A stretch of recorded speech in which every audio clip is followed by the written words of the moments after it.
Hello everyone, my name is Bettynell, pastor, and as you can see my last name is pastor. I'm not a pastor. I usually get this whenever I go to missionary trips, even traveling, when they look at my credit card like, are you a pastor? You ought to be a pastor, but no. The reason why I'm here in Toastmasters is because one, I'm a leader in my church, in 2 ministries, social media, and also youth and young adults, and they usually tell me that you have to get the microphone and talk in front of people, and that doesn't work for me. So with that being said, my New Year's resolution was to get comfortable speaking in front of a lot of people, and that's why I'm doing this today. And I wanted to share why I want to do this, is because back in 2013, my mom had an accident in which she got burned with hot oil, and she had 2nd and 3rd degrees in both legs and her head. In that moment, my life changed completely, because one, I had to be the household, I had to take care of the bills. It was my first semester at FIU, you know, that you have 4 classes each. And plus, I had to get 3 jobs. So imagine me trying to handle 3 things at the same time and taking care of her. With that, it was a point that I didn't know what to do with my life. People will say, oh, you're handling everything well. I was like showing like I was superwoman, but in reality, I was struggling myself because it was hard for me. I was 22, and for so many people, that's a lot of work behind your back. So I started going to therapists, and one of the things that they told me that you had to start working out, because I got a little fat, and I had to read. And reading for me was my safe haven. Why? Because reading was I will transport myself whenever I wanted to get out of the world and just leave all the problems behind. That's why I read so much. Past month, I read 3 books already, and I'm always in my first one, which is February. So my goal is to read at least 30 books, and I know I'm gonna get it for there.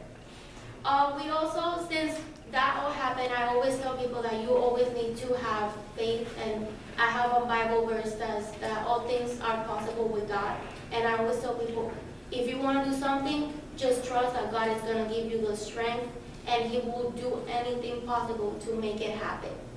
And with that, we opened a non-profit foundation with my mom and some members, which we help kids in Colombia, Puerto Rico, Dominican Republic, Venezuela, I think Nicaragua, I'm not sure yet.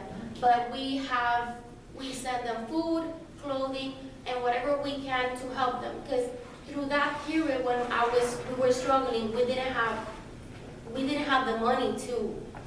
Things happen and we didn't have the food, and somehow someone will come with a box of bread when we didn't have bread, with money when we didn't have the money to pay the mortgage, because I was working in part-time jobs back to back. So with that, I was extremely grateful, and we wanted to give back to everyone that was doing the same thing for us. So that's what we started doing, the nonprofit. And now, since Venezuela, with the whole thing with Venezuela, we have sent boxes to Venezuela, and they've been calling us to help them to keep on sending them more stuff. And with that being said, the foundation is called Unidos para Bendecir.